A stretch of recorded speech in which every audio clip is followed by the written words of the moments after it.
Hello, we are on our third video of section 6.4. We were talking about systems of equations. And so we've learned how to solve systems of equations by the elimination method and the substitution method. So this video here is going to take that and it's going to say, well, what happens on special cases? So what this one is identifying inconsistent systems of equations containing two variables. And what that basically means, if you recall what an inconsistent system is a system that has no solution. Meaning basically the two graphs, when you graph them, they do not cross. The problem is you can see that when they're graphed because you just see two parallel lines and you see they never cross. But how would you know that if it's the elimination or the substitution method? How does that show up in that situation? So that's what this video is going to show us. Okay?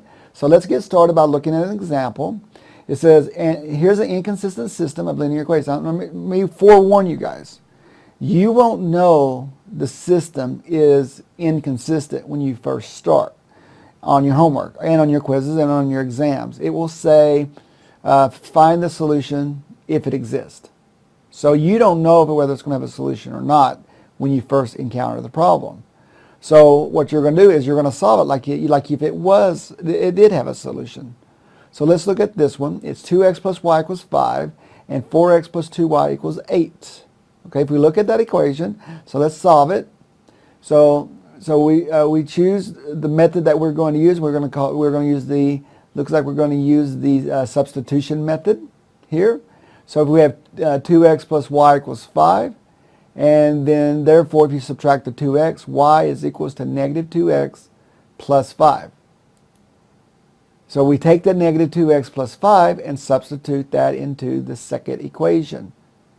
So you get 4x plus 2 times the y, which is negative 2x plus 5, equals 8. So again, we're doing this by substitution method. So you solve that equation and you end up with 4x minus 4x plus 10 equals 8. What happens to the 4x's? They cancel, leaving you with, well, it actually leaves you with 10 equals 8, but then they moved the 10 to the other side and got 0 equals negative 2.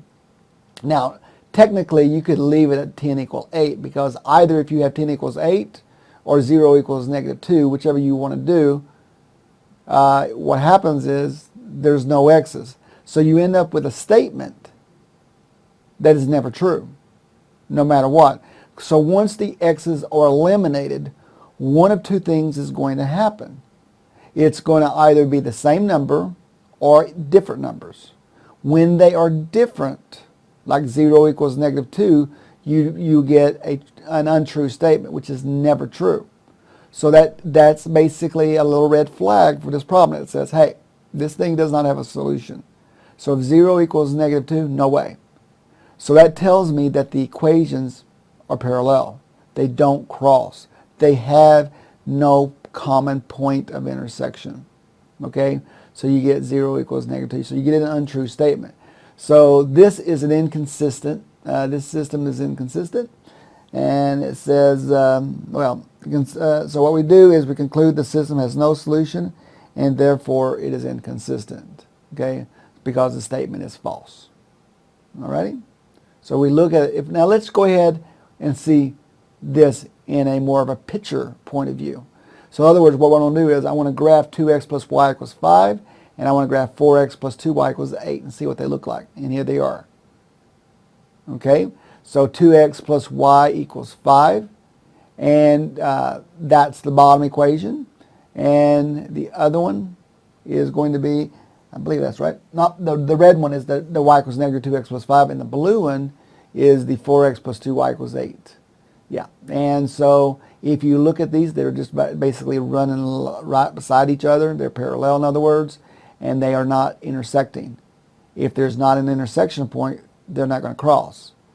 Now you're like, well, can't I just go ahead and graph them with the first plus and just kind of eliminate all this work? Well, the problem with that is if you just graph them and say, the lines look parallel to me, so they must be inconsistent. The problem with that, your graph might be slightly off. It could be a little off, and it might appear to be parallel. by your graph. But in actuality, it might actually cross at some point. So you don't want to rely on just the graph. Although the graph would be a pretty good indicator of what's going on, you can't rely on it solely.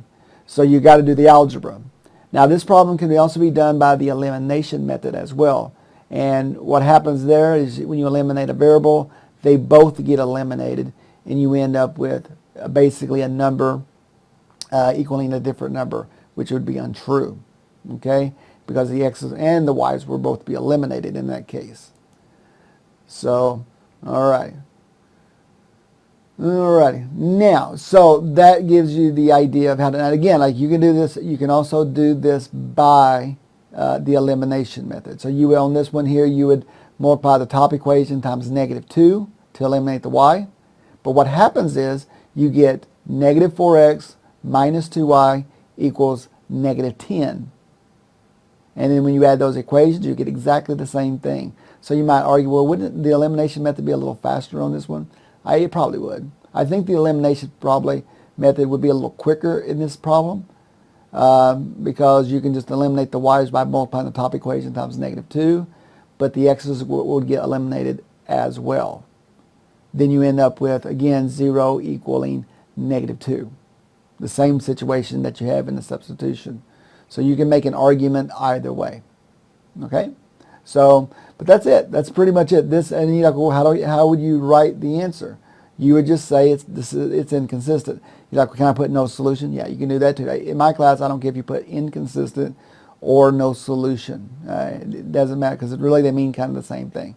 Inconsistent means no solutions for systems. So I'll take either one. Okay?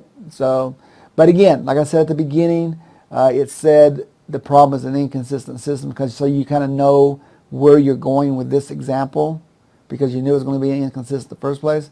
But on an exam, when I say solve the system if the solution exists, then you won't know whether it's inconsistent or not. So you might get a solution, but you might not. So you're not going to know where you're going until you get there on the exam. Okay? So just be forewarned on that. So if you have any questions on this video, if you want to see another example with this one, let me know. And as always, you have a good day.